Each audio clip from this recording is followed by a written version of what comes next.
We're at Westbrook High School today, and we're going to go check out Coach Hutchins' wrestling practice so you can get an inside scoop of what wrestling is all about.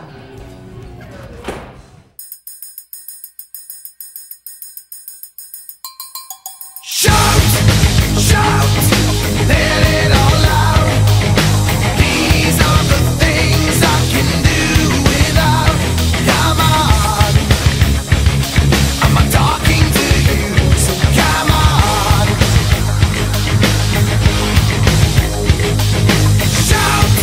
Shout, let it all out. These are the things I can do without. Come on.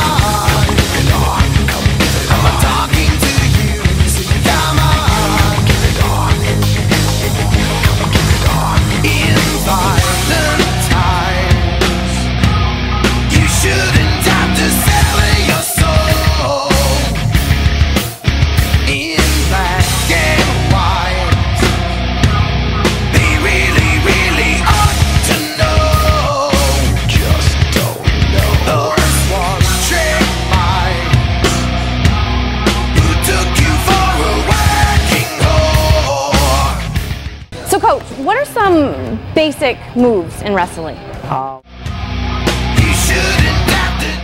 Well, some of the basic moves, the basic three positions, you have neutral position where neither wrestler has control.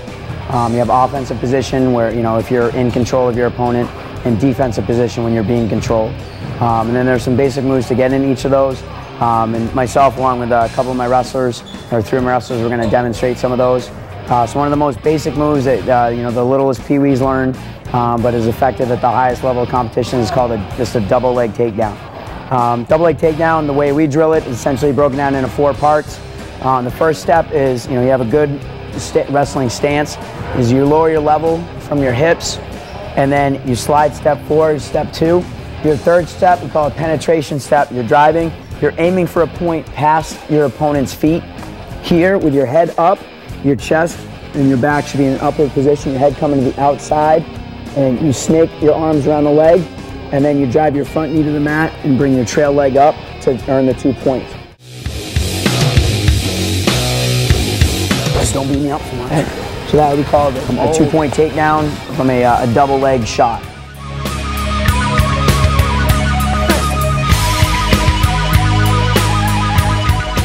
Break down and show a pinning combination. I'm going to show a half Nelson.